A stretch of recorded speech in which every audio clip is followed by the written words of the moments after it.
UzerFriendly.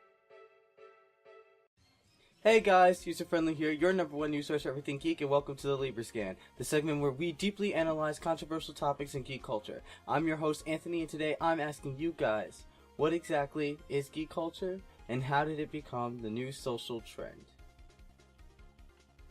Before we can answer what geek culture is, we first must define what a geek is. Merriam-Webster has two different definitions of geek. The first being a person who is socially awkward and unpopular. The second, a person who is very interested in and knows a lot about a particular field of activity. So where did these two completely different definitions come from? The word geek originates from the German word Geck, which means a fool or a freak. Back in 1916, people in the US would use the word geek to describe people in circuses and carnivals that would do crazy things like swallow swords or bite heads off of live animals. As time went on, the word started to evolve. In the 1960s, geek had become the weird kids that were outcast by the popular kids. Around the same time, the word nerd was also becoming synonymous with being an outcast. During the 1970s, the TV show Happy Days further increased the popularity of the word nerd, which symbiotically further closed the gap between geek and nerd. Coming into the 1980s, the words had now become synonyms and were easily interchangeable with dork, freak, weirdo, egghead, square, and all those other fun names you've been called in high school. And all of these iterations of TV shows, movies, books, and other forms of media where the word geek or nerd were used, it was typically stereotyped as someone who was intelligent, a bookworm, or just loved technology.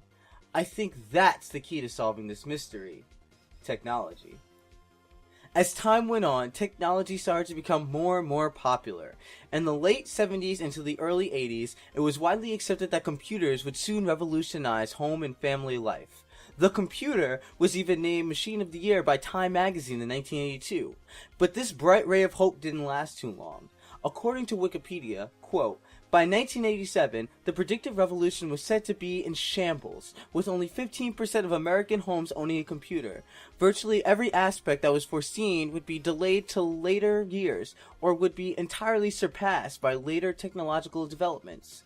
The home computer of the early 1980s couldn't multitask. Even if they could, other technical limitations predominated. Memory capacities were too small to hold entire encyclopedias or database of financial records. Floppy disk-based storage was inadequate in both capacity and speed for multimedia work.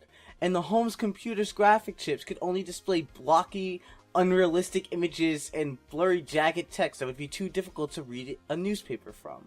Unquote.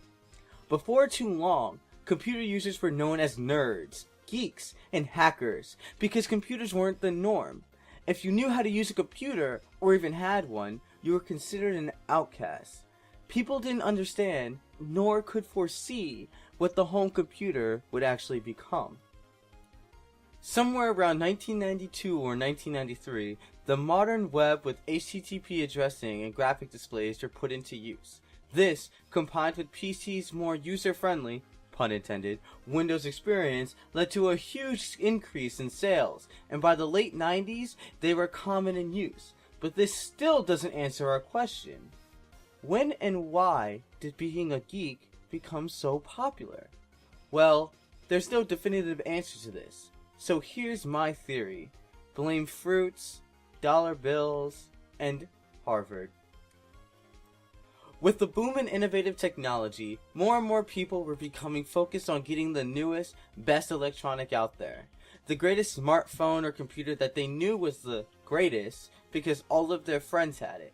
That, my dear friends, is where Apple steps in. Once the iPhone and Apple products became the social norm, everyone was essentially a geek. By the same standards that they made fun of that poor kid in their algebra class, they now understand why he loved his technology so much. If a geek was someone who loved, understood, and used technology, then we're all geeks.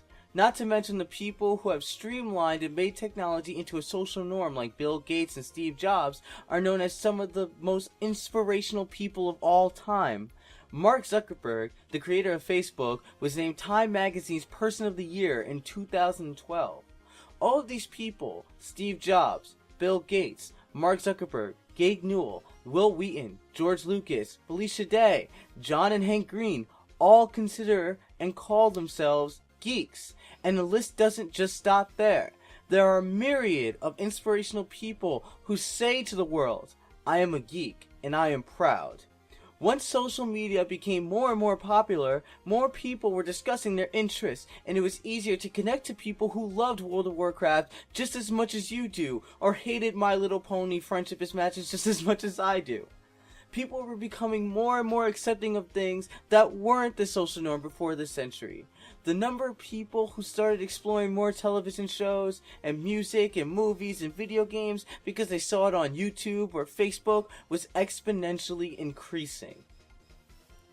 And that, my friends, is geek culture. Geek culture isn't just about loving The Legend of Zelda, reading comic books, and spending most of your days playing video games. It's about unity. It's about collaborating with each other in World of Warcraft to defeat a raid. It's about finding people with similar interests because they decide to label themselves as a geek. I would bet money that you could go up to any person in a coffee shop or bookstore, or anywhere really, and talk to them about the new iPhone or their favorite video game. Why? Because truly, inside, we're all geeks. We all have our obsessions and fandoms and whatnot, and we share it with our fellow geeks that we love. We are no longer freaks and outcasts that we were cast out to be. No. We are something more definitive and powerful and enlightening. We are geeks. Thanks for watching.